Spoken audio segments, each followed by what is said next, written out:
Well, thank you very much. It's indeed an incredible honour for me to be able to address you all here today.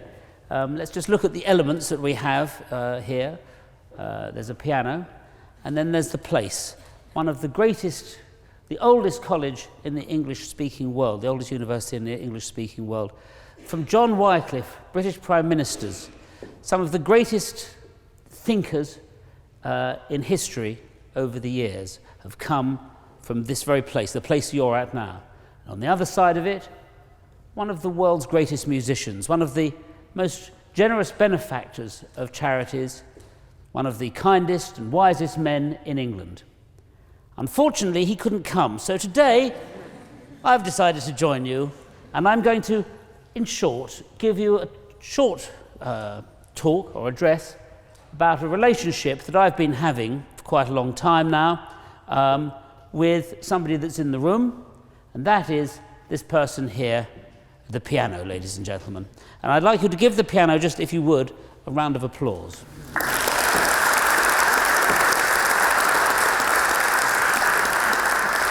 Thank you very much. I appreciate that, and so does the piano. You have to make friends with the piano before you sort of talk about it, and so I wanted to make friends and make this piano feel okay.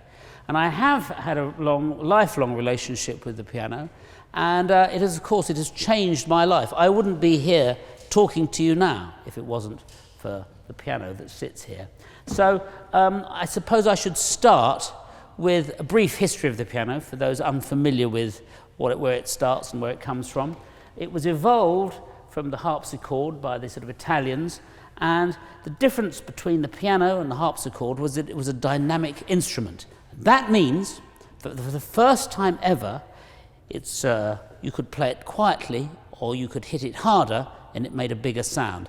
And so the proper word for the piano is the pianoforte. And pianissimo in Italian for music means quiet, and forte means loud. And so for the first time ever, there was an instrument that was that dynamic. It is a percussive instrument, so really you need to be a drummer to be able to play it. As much as you need to be understand harmony. It's called the king of instruments because laid out before you are all of the keys. You can see how everything works. It's also a wonderful instrument for writing songs. It's the writer's tool. It's the perfect accompaniment for any vocalist. You can practically do anything on a piano. Many instruments, the earliest instrument, the oldest instrument, of course, the one which you all are in possession of, is the human voice.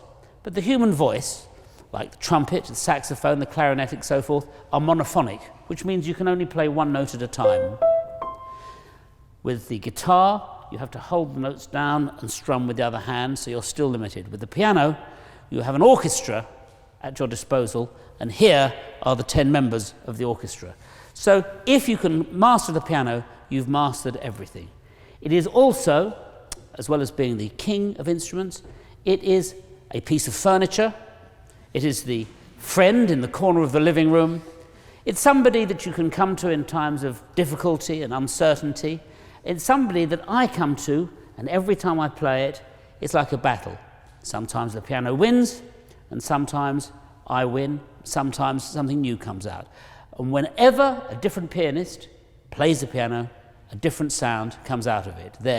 However they feel it and touch it, it comes out differently. So there's a quick outline of the piano.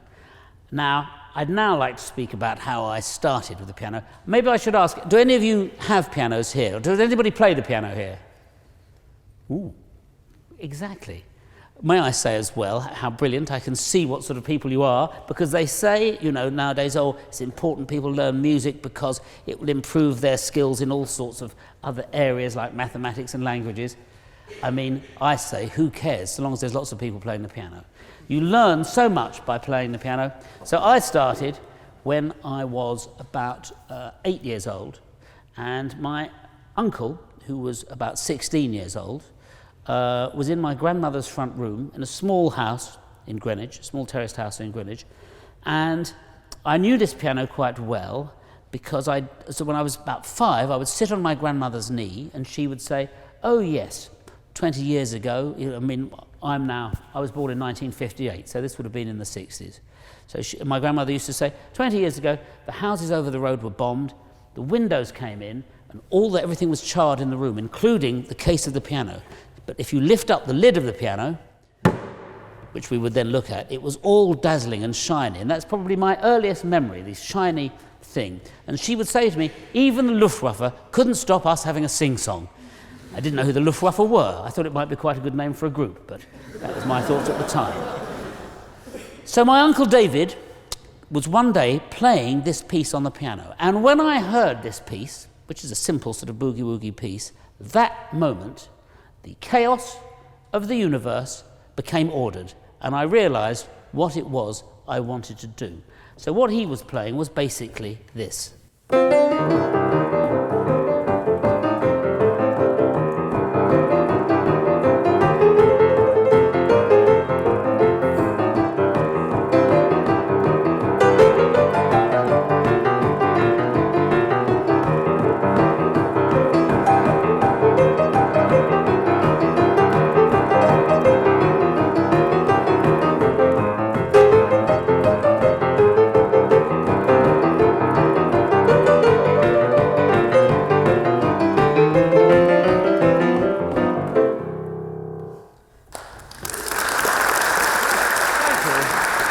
Thank you very much. That is the way I felt. I was so excited to hear this boogie-woogie music that I thought, I've just got to learn that. How do you do that, Uncle David? Well, he sort of showed me the sort of rudiments of it, and then I drove everybody mad just trying to play that. It was identified by my family that I might have some sort of musical gift that should be pursued. So I was sent to the conservatoire, to a very nice Miss Brown, who even at that early age I found rather attractive. But that was the only reason I went, because the unattractive part was when we sat down to play, I was ready to learn more of this great boogie music, and she got this book out because she said, well, you've just begun, so we'll learn this. And it was the Dance of the Pixies, which went something like so. And I sort of thought to myself at the time, what a lot of old tosh. It wasn't, of course. The Dance of the Pixies was lovely. And a pixie dance is nothing to be sneered or laughed at. Now I enjoy it very much. But then all I wanted to do was boogie. So I never went to the lessons again and just really focused on the boogie. How could I find out more about this fantastic, elusive music that was boogie? And it was everywhere. You know, it was maybe the Beatles were kind of doing it in their records. You know, Lightning Hopkins was doing it, the blues people. But it was all a mystery when you're 8 years old. I was given a record token, which was a thing in those days that people would give you as a present, and you could go to a record shop, present it, and be given a record. I went to Soho, which in the 1960s was noted for its crime, drugs, and prostitution, and for its jazz record shops, where I went to Dobell's record shop, which was the greatest jazz record shop, where my father had told me to go to find out more about boogie-woogie. So there, in my shorts and my big cardigan and 1950s school tie about this size, I skipped along past the doorways of beckoning sin and went in to Dobell's and said, I have a record token here. I would like to find out about boogie-woogie. And a very nice young bloke, he's probably 104 now, gave me a pile of records like this, and I went into the booth. This was about 10 o'clock in the morning, and then there was a knock on the door, which was at 5 o'clock, and said, well, we're closing now. What one have you chosen? And I found one by Pete Johnson and Albert Ammons and Jimmy Yancey, and it was, to this day, probably one of the best things that I ever got. So then I started on my course of studying the boogie properly. And of course, the study of boogie is not just the music itself, but it's the effect that it has on people. And I got to realise, as I sort of got a bit older, I became a teenager, when you played this music, it had an effect on people where they would kind of start to want to dance, or be your friend, or, I shan't bore you with the details, be intimate with you. So it had many, many benefits. In fact, so many benefits I can't tell you. And I realised it wasn't me, but it was the music that the people liked. So I was learning all of this stuff. And then I would go down to pubs in Greenwich and I would hear and learn about all sorts of other music, as well as the pop music of the time, the punk music, which was being sort of invented then, but I would hear all this other stuff. So the other then, as I got a bit older, I realised the other thing that I liked was stride piano. Has anybody here heard of the stride piano? The odd knowing person there, quite wise man nodding. Excellent. It was a style invented because of the piano, because with the piano you could accompany yourself with your left hand, and that was the key to it, having a very active left hand. You could basically play like a bass and guitar part, moving your hand around, and then play the melody or some sort of improvisational thing with your right hand. So I'll give you a little demonstration of the stride piano, which was invented by great people like Fats Waller, Willie the Lion Smith, but I saw it from a fantastic bloke called Vic in the Green Tiles pub in Greenwich, and he played it so beautifully. And I remember going into this pub for the first time, age 15, and I listened to all the popular music on the record at the time, but in Greenwich, at the back of the docks, on one early summer's evening, I was walking past this pub, the Green Tiles, with my friend, and I heard this fantastic piano music coming out, and it was all filled with old people with their suits and ties and suited and booted for a Saturday night out. And then he was playing a stride piano, and I listened outside, and then he stopped, and I went in, and they all started singing this song, and he sang the opening chorus, and he said, "There are a lot of lovely fish in the sea, but there's only one fish for me. I like salmon and I like cod, but there's only one fish for me, you'll see." And then the whole pub started singing the chorus, which was basically, "Ah, soul, our soul, our soul, our soul, our soul." And they kept going on like that, and I thought, this is the sort of pub I like. I went in, and this is one of the sort of style of pieces that he was playing, which went like so.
Thank you very much, that's very kind of you. So that's the sort of thing, that was a stride piano, and people dancing to that and feeling excited about that. Then the piano went on, I joined a pop group. I'm going to speed through the next bit now because I think it's probably time we started to come to some questions, isn't it?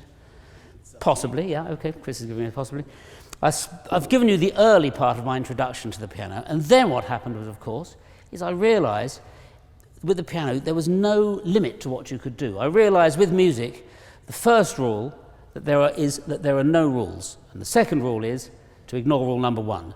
And from that, really, from that start of learning from old people in pubs and my uncle, I realised you could apply that same music to the punk music which we were making in the 1980s, and the same thing of learning songs.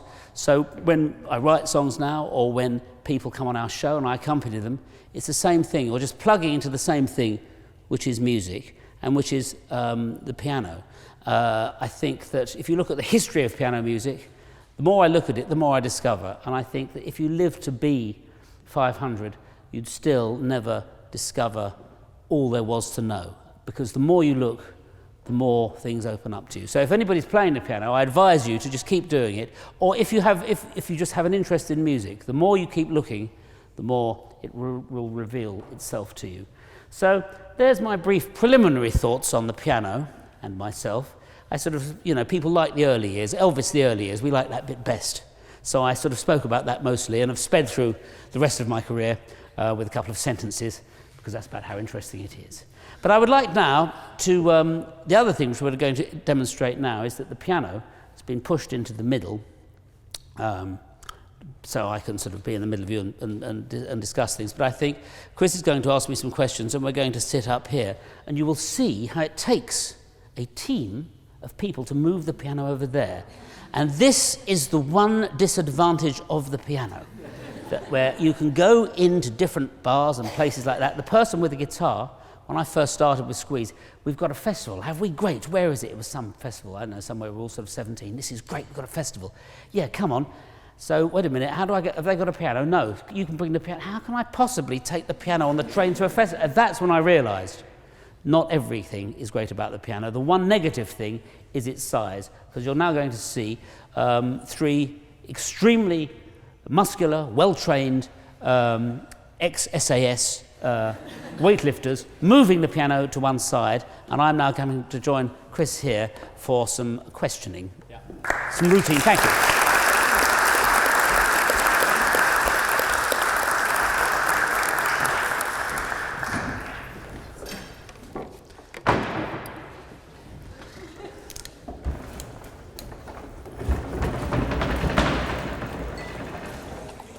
Simple and convenient. Perfect for any home. Thank you. Quick thank you for our ex-SES movers. So, firstly, thank you very much again, Jools, for joining us. As you can see from these happy faces, that we love your boogie woogie. But my first question I want to ask is, sort of you talked about how you started off and how it was immediately like you wanted to play that sort of happy boogie woogie.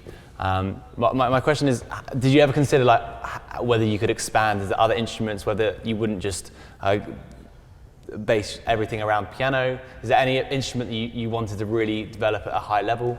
So that's my first question. Well, I suppose the first thing was a piano, because I realised you could make all this sound on a piano. But the effect that it had on the human spirit, that was the thing about the music. So I did I play the guitar a little bit, and I think one of the things as a musician is it's important to be able to make people, you've got to be able to make people dance, you've got to make people cry, in a romantic way, not because it hurts so much, but you've got to affect emotions in people, and it could be that you do that with sometimes with a naivest way of playing a guitar. You can affect that. I think with the piano it's a lifelong task, and although the boogie woogie has this joy about it, and I think there's an underlying joy about that music, but the other thing, of course, is the blues and classical music, which I listen to a lot, which is not the same as, I don't try and play classical music a lot because that's a different idea, but I think that it's really communicating the ideas and the emotions, and I think if I love a piece of music, then it's likely that somebody else is going to love it, and I've realised that's the same with anything. If you make a painting, or whatever your different everybody's doing here, if they're writing something, if you love what you've written, it's likely somebody else is going to love it. But unless you love it, it won't work. Okay. So you mentioned just then that you don't play classical because that's a sort of different idea, and you also mentioned in your address that you often would come to the piano in times of difficulty, perhaps. Do you ever just sit down and play not a romantic song, but just a sad song, and that's or is that too much of a different idea from sort of how you would usually play? No, because I think that's the whole point. I think, I spoke there, I suppose, about that was the important part, I think, say with the people whose music I was studying, they'd have to make people dance, but then they'd have to make people feel very emotive and sad. I think that's the other emotion that you have to sort of get hold of. So I was learning blues songs, and when I was sort of 14 or 15, if I was sort of got jilted for the first time, I'd come back and play a Jimmy Yancey blues, or I'd try and play a Beethoven sonata. But I realised there were people that could do that much better than me, so I thought I'd leave that to them. I can struggle through those, but I thought, well, it's better to stick with what I can do well. So, yeah, and. Like you've had a incredibly long and illustrious career, all in music. Has there ever been a point where you thought, actually, maybe this isn't the right path, or I want to take a different path, and had doubt in whether music was something you wanted to do as long as you have? Well, I think you can never tell what's round the corner. I mean, one of the things that, of course, changed for me is when I was on stage, when I used to be on stage with Squeeze, I was quite sort of at the forefront, and we were being either experimental or showing off or whatever. But it meant that I did a short film. We did some short films about music and stuff, and because of that, they made this program came on when Channel 4 started called The Tube, and I got to work in television. So in lots of ways, I did come and have a sort of a different career. But after a little bit, I realised if I wasn't playing, I wasn't particularly happy with it was something missing. So I made sure I kept playing as well. And my alternative career in television probably could have taken a different twist if I hadn't have played music.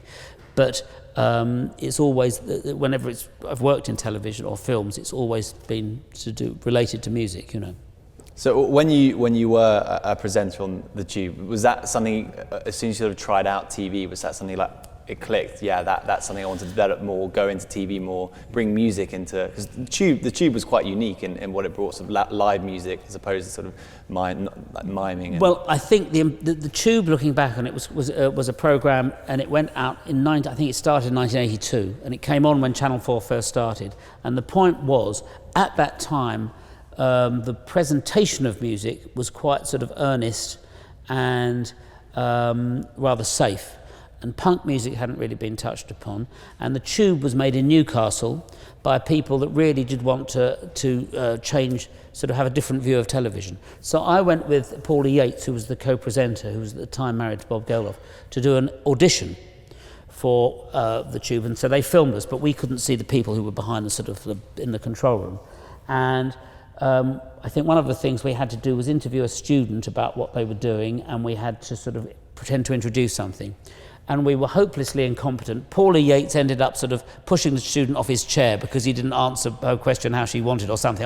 The whole thing was chaotic and awful. And we got the job, and I couldn't believe it. And I said, look, they've given us the job. It's so great. And she said, well, we're pretty good. Anyway, I found out about a year later from somebody who was in the room with the people watching us that they saw it, and everybody in the room said, well, that's the worst presentation job of the most incompetent and amateurish style that we've ever seen. But one person in the room said, yeah, they are absolute rubbish, but you can't stop watching them, can you? So we thought it was because we were clever, but in fact it was because we were just we had this thing where we were genuinely, for the first time on television, and after that, I think a lot of what was called youth television at the time tried to be anarchic and tried to be spontaneous, but on The Tube it genuinely was that. It was like the lunatics had got hold of the asylum. So it was great in some ways. It gave everything a sort of a boost along, you know. All the rules had gone for a moment, which I think was great. And then after sort of that early TV career, you obviously probably what you're best known for is later with Jools Holland, which has been going for 25 years now. But who has been the standout guest for you, the person that you've had on for whatever reason, whether musically talented or just personable? Well, it's hard to say. I mean, it's a bit like saying who's your favourite child, you know, and it's you, of course, and I can now reveal that. No, I think it is hard to say. Certain people, I think there's so many people who are so great. That's the first thing that I've realised, that every year something great comes along. Probably every 5 years, something really great comes along. I think Amy Winehouse was one of those people. I thought she had the same essence or magic that somebody like Edith Piaf or Diana Washington or one of these great people, historic figures, would have had. And I think so she was really great. But she was a new person at the time. When B.B. King came on the show, my big band were playing for him, and when he walked on, nobody had ever done this for anybody before, and nobody suggested doing it, and it was a thing that literally just happened spontaneously. Just when he walked onto the studio floor, all the technicians and all the band just stood up and applauded him, because and he was great. You couldn't help but love him. And if you got to know him, B.B. King, it's really great. You called him B. And with D'Angelo, I've got somebody I know is his bass player, and he calls him D. I don't know him that well yet, but there we are. But yeah, so B.B. King and I think and perhaps Amy Winehouse would have been spring to mind. But there's lots of great people, you know. So do you have influence over who comes on stage? Because I can imagine that you do host some really up-and-coming bands that aren't necessarily huge at the time, and they must think, or say you saw them perform and invited them onto the show, they must sometimes also just thank you for the opportunity sort of thing, because they're so up-and-coming. So I think, no, I mean, a lot of, I suppose most of my time is spent organising and arranging and touring or recording with my big band. That probably takes up, 100 days a year doing that. And later it probably takes up maybe 14, 15 days a year. So I don't really have the time I don't go into the office full time. And the producers and the researchers are constantly looking for things. But of course, there are certain people that I will see from time to time, or I'll be aware. And the important thing about later is having a mix of things, you see. You want, on the ideal show, you want somebody who's very popular at the moment. You want somebody who's an older, great legend. You want somebody who is brand new and coming up. And you want somebody maybe from a world of, folk or jazz or something that doesn't have a home anywhere else on the television. And somebody who might be a huge legend in their own world of whatever the music is, but maybe lesser known to a broader public. So you're trying to get a mix of all of those things. So sometimes I might see that somebody's coming through that they haven't spotted, or there'll be somebody that I might want to ring up and try and persuade to get on who I know. But really I leave it to them to sort out, because my world is sort of, that would be another job again for me. So I leave it to the people in the office to do that. Okay. And you just said that most of your time is spent organising your big band, and one of the questions, and I didn't forget, I don't know where Hannah is, but I didn't forget, one of the questions was asked to you just before we came in here was, what pre-concert ritual do you have to prepare for these big shows? Well, I suppose yoga, contemplation, and some karate, which can be mistaken for the untrained eye. It appears that I'm just sitting there smoking a cigarette, having a cup of tea, reading the paper. But behind that facade, that's what's going on inside. But no, I don't really. I think you sort of, you have a quick sort of momentary silent prayer, this is going to be all right. But I think the older you get, the more you enjoy playing. That's what I've seen from the people I've realised. When you start, you're playing in places people don't know who you are, you've got to fight to win an audience. And it toughens you up. You've got to be, if you're a musician, you've got to be match fit. You've got to be able to go into a place and win the people over. But as you get older, if you've fortunate enough to be known, people kind of know what to expect a little bit when they come in. So the battle's half won. So it kind of gets easier as you get older, and it's more comfortable. You no longer have to be in the backs of uncomfortable vans sitting on tops of some amplifiers and things like that, or all staying on somebody's floor and things like that. It's much more comfortable. So. And last question before we open up to audience: what does the future hold for you? Well, you can never tell what the future holds. I suppose it's strange. I mean, I wouldn't have, if you'd have asked me that if Later when we first started Later, if you said, will that be on for 25 years? I'd have said, absolutely not. If you'd have said to me in the 1980s, when the Squeeze were very popular, the band I was in were having hits and everything, you'll have a whole career in television, I'd said, you're mad, I mean, I think you can never tell what's around the corner. I'm sort of older now, I suppose. But I suppose I hope I'll continue in music. I mean, I think it's unlikely that I might say, I don't know, become an astronaut or something that's completely out there. But who knows, I mean, so who knows what the future will hold. But I think I've been very fortunate, generally, to have had a career in which I've really enjoyed doing what I'm doing and carry on doing it, And when I look at the people that I really loved, they just carry on, until they sort of drop dead, really. If they're physically and mentally can keep going, then that's what you do. Fair enough. So we'll now open up to the audience for questions. So we start with the gentleman in the blue t-shirt at the back. Yeah.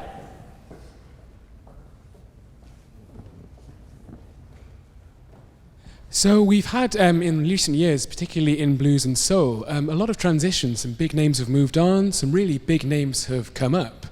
Are you optimistic for what the future holds with blues and soul? Do you think it will be very different in 10 years down the line? That's a good thing. I mean, the blues and soul is a huge, great, wide area of music. And I think the important thing to remember is where it came from. And it's really, you know, it comes out of the early African American music, half of which comes out of the church. You know, it's the music that is the gospel music of the church. And the other half is the jazz music that came out of the sort of tiny little places. And then the blues music. It's a lot of stuff being mashed up together. And I think that often it came out of hardship. And I think if we were to look at America at the moment, I should think that there'll be plenty of hardship ahead. So there's lots of super music to look forward to. Great. If we just go across to go there. Sure.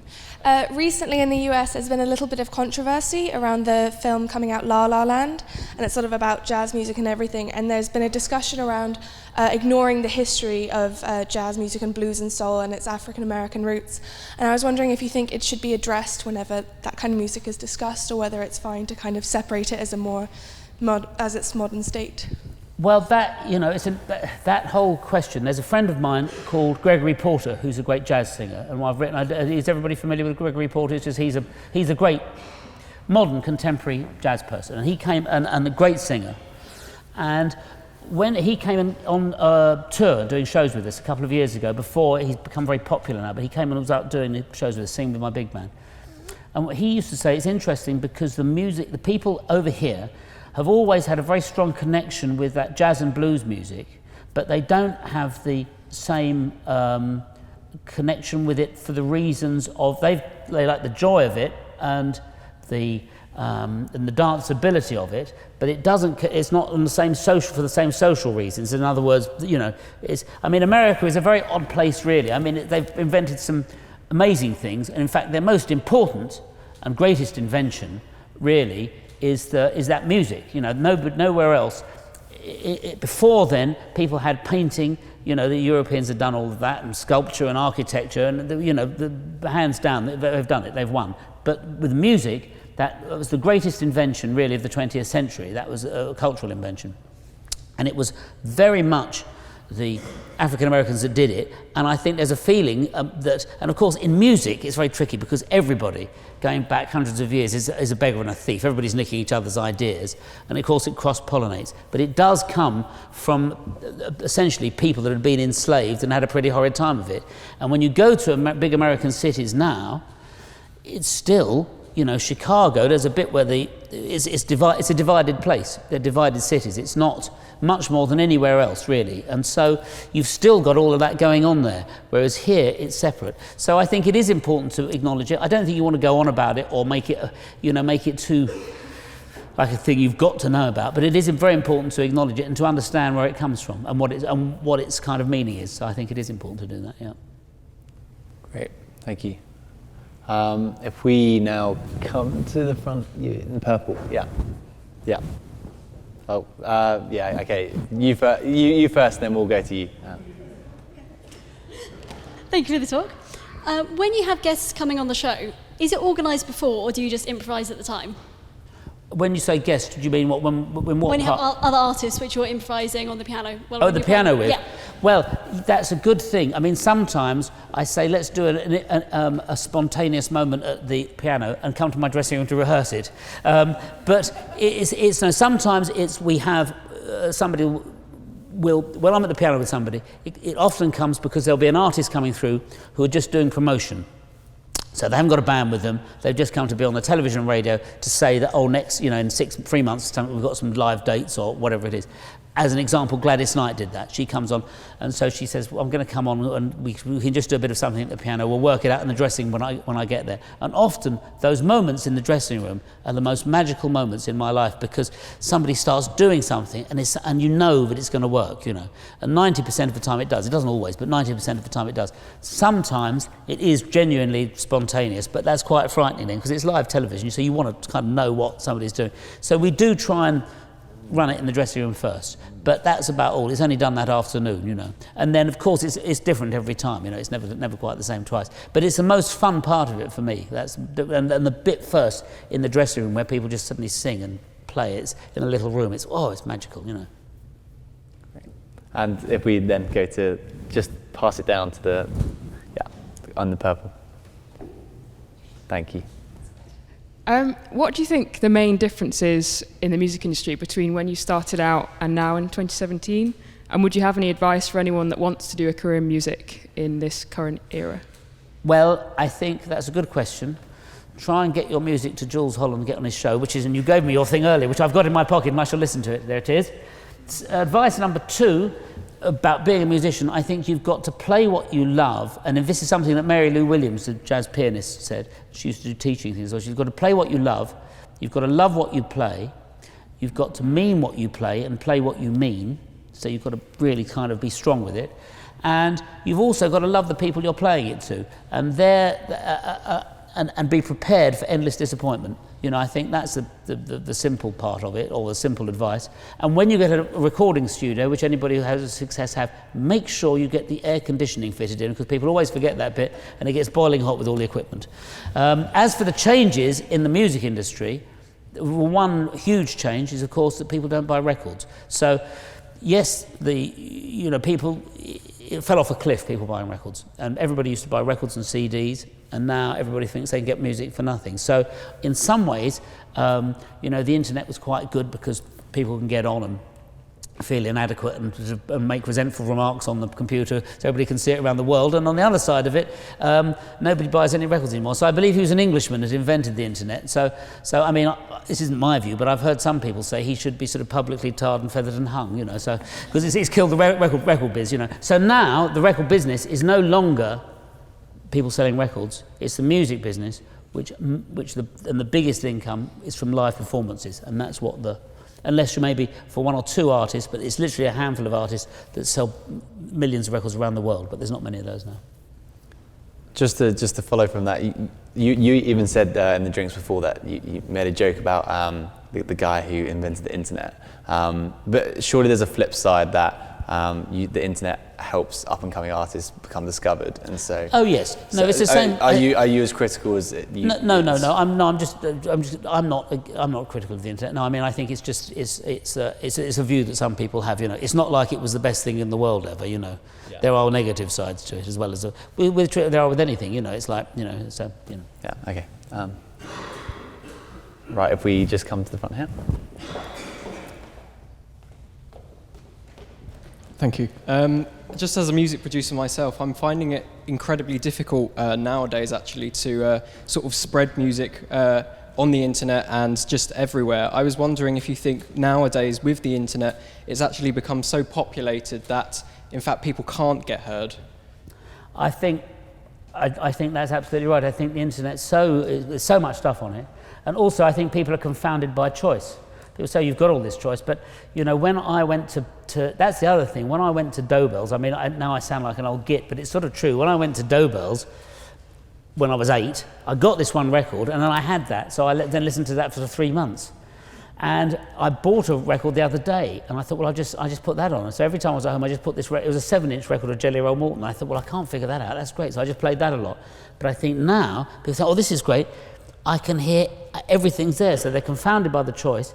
Everything new, there's so much stuff, you don't even know where to begin. So you sort of run away from it. So I think it is true, it is overpopulated, there's too much, so it is hard. But I think if you keep on at something, you'll find something in the end, That's the thing, by keeping on, Great, thank you. We go over there, lady in the blue navy top. Yeah, Dan's got it. Thank you very much, Mr. Holland. Given your own highly skilled piano playing, do you think such skills are innate, or do you believe in the mantra of practice makes perfect? Well, I think you can never practice enough. I think you've got to have a certain, you have a gift where you can play okay. And I think the key is to practice sort of playing to people. That's the answer. If you just practice in your bedroom, and you're brilliant, that's all right, but you've got to sort of connect with the people. Unless you're just playing for yourself, that is, of course. And you want to have, I heard somebody, I think it was Gene Krupa, the jazz drummer, say, with anybody that plays an instrument, you want to have a great technique, but you don't want the technique to be so brilliant that it gets in the way of your feel, because often a feel is something very simple. And so you want to have a great feel, that isn't limited by not having a technique, and you want to have a great technique which isn't so great that it stops you having a great feel for something. So it's kind of getting a balance between those things. But I do think it's easier to learn a musical instrument when you're older, because you sort of realise that it's just a pleasure and it's not like a hard work. But I think if you're naturally, if you play and you find you're just doing it because you can't do anything else, and you just want to do that all the time, then you're doing the right thing, you know. If you're having to force yourself, into doing it, then you shouldn't be doing it. Great, thank you. We go to Jools. Hi there, thank you very much for coming. I just wondered, as a pianist, what's the best piano you've ever played? Good question. What's the best? Again, it's a bit like what's your favourite child? That old sort of one. So that all the other children resent you. I suppose when I go back and play my grandmother's piano, which my mother still has, that feels comfortable. It feels like putting on an old pair of slippers, and it's just really comfortable. And it's a jangly old thing that nobody else will get a tune out. But for me, I can't believe that my hands are big enough to reach the full octaves now, because when I started, you couldn't reach the octaves. Very frustrating when you're trying to play that boogie music, you know. So I think that's probably my favourite piano. And it also tells us something else, which is for those, and I sound like a piano salesman now, but it is true that the piano, unlike, especially today where everything's disposable, you know, you buy a television, it only lasts for 5 years, you buy a car, you have to chuck it away after 5 years, all this stuff. The piano is one of the few things. I've got my grandmother's piano was delivered in 1936, and we've still got it. It's one of the few things that you buy for life, and there's not many things nowadays that you buy and last you a lifetime, you know. Great.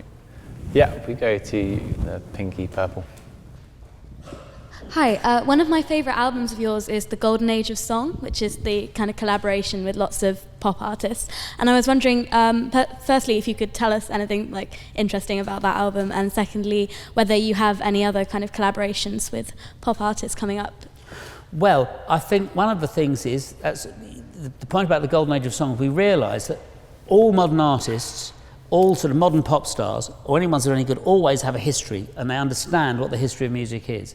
And great songs can sound great whether they're 5 minutes old, 5 years old, or 50 years old. And we were doing songs on that went by. We were going to do songs of the 20s, of the 30s, but there was just great songs written over the last 70 years, basically, getting young people or new artists to do them and breathing new life into them, which is great fun. And I think that's the great thing. That's the other important thing about music. Sometimes, you're trying to get people to do your songs, but sometimes it's important for me and the artist on a record just to be the servant of the song. That's all you need to be, and just find the right song and communicate it. As for new artists, I'm about to, he's getting on, but I'm about to make a collaboration with Jose Feliciano, who's a great Latin guitar player, which is a different vibe again, who I was a great admirer of years ago, and he came on later, and I was so impressed. We're going to make a record together, so that's my next thing. As soon as I leave here, in fact, I should be on the phone to him. Great. And if you just pass the mic down. Picking up on the previous question, you've collaborated with some incredible musicians over the years. We lost some seriously musical giants last year. Choosing the right song, which songs would you have chosen to collaborate with David Bowie and Prince? Well, they were both great giants, great artists. I don't know, I think with Prince, we did, after he died, with Gregory Porter, we did do on the show, we finished up with Purple Rain, which is great. And Purple Rain's a great song, because you could do that any style. You could do it you could do it in any style. There's a sort of a great song. And with David Bowie, I don't know what you do. I mean, he's did so many different things. You'd have to do a thing that, I'd have to ask David. But I think one of the best groups in the world would be if you could get lots of dead people together, because you could have such a great, you get Bach doing the string arrangements and John Lennon doing the lyrics. I mean, it'd be great, Great, yeah, if we go to the back there. Hi, could I just ask what your favourite Squeeze song would be and why? Well, Squeeze, I go out, the drummer who plays with me now was the drummer in Squeeze. And we had lots of great, there's a lot of, that's a good question, because I haven't been back and reviewed that material for a long time. But there was one on a record called in today's room. It's often, I think, when you go into any artist, you get the greatest hits, but often it's when you go in, the nicest bits, it's the little details, the little funny, the little sort of lost tracks. You have to sort of search a bit. So if there's an artist you like, it's worth doing that, because often you'll feel, this is really great, but you've never heard of it before. So I think I like the one in today's room. I think that's one I like. Great. We'll go to the end. Hi. One of my sort of special childhood moments about 12 or 13 years ago was actually performing with you in Wells Cathedral. I was in the choir as a chorister. Anyway, the question is, very rarely unsigned acts will play on the show. Stornoway is the one that comes to mind, an Oxford band. I was wondering if you think there'll be more of that, and what was the story behind them being one of the few that have done it? I think, well, there are some, of course, as unsigned acts. There's some of the older artists who are unsigned as well. They don't have deals. It's harder. Record deals are very hard to get nowadays. It's not like everybody has a record deal, because people don't sell records like they used to. The record sales are this much, but they used to be this much. So, and I think to be on the show, we want new artists, but they have to be at a certain level of success. You can't just start with you have to have some interest of following, either a live following or a record deal or something. So, yeah. And the story with the particular band you're talking about, I can't remember exactly what that was at the time, because that was a while ago. Yeah, and if we go. Yeah. Hi, Jules. Thanks very much for your talk. So we had a long list earlier about some of the really big names that you've worked with, like Sting, Bono, and George Harrison. I was wondering who you would say is just the most impressive and just overall most gifted musician you've ever worked with, whether it's one of these big names or maybe somebody that we might not have heard of. Well, actually, I worked a bit with Solomon Burke, who was known as, he was the king of soul. And Solomon Burke was pretty amazing. He just would improvise things and sing in a way that was from he was from the old school of soul people. He'd been a preacher, he'd been an undertaker, he'd led a life. I think that's the important thing, really, with people, with musicians, actually, is when they're playing, you're hearing their personality, and you kind of want to hear somebody who's led a life. If I listen to Bessie Smith records, I know she's had a life. It's like, and it's a grown-up. And I think some people have said that to me. It's like, that's the great thing about some of that great music. The people are grown-ups who are making the music. They're not like sort of children singing about love. Not that there's anything wrong with that, but they're these big figures, And I think that's what always appealed to me, somebody who was that sort of thing. But I think the person who is amazing is Eric Clapton, actually, although we've all heard of him. He's a great guitarist, but he really is great. If he sits down and plays, the way he plays, he just makes everything sound great. Whenever he plays guitar on something, suddenly it sounds really great. And you think, well, why is that? It's because it's him, But his personality comes across, and he's led a life, Great. We have time for one more, if anyone has. Yeah. Hi, Jules. Thank you very much for coming. We had a question about your favourite piano you've ever played, but I'm just curious about what was the first piano you ever bought yourself, and what model was it? What? Well, that's one of the problems was my grandmother had a piano, but we didn't have a piano, and I wanted one, and we rented one, and that wasn't very successful. And I bought a rather sort of crummy electric one, which wasn't very successful. But once I got a bit of success and I could afford one, I was really pleased and bought a Yamaha grand piano, which is in my studio. So it came and it had the polythene on it, and I was going to be like one of those people that leave the polythene on their seats when they get them, But what it did have with it was a key to lock the thing. And I remember I used to sometimes go into a church hall or a school hall or something, and the piano would always be locked. It'd drive me mad. So as soon as the piano came with the key, I just chucked the keys away. I thought, that's it, we don't need those. And that was the end of that. But and it was very exciting to get your own first piano, because anybody who's getting their own first piano, as I said, you're going to have it for the rest of your life. So choose carefully. It's more important than choosing your partner. You can get rid of them, but not the piano. Wise advice to end on, I think. Everyone, please put your hands together for Jools Holland.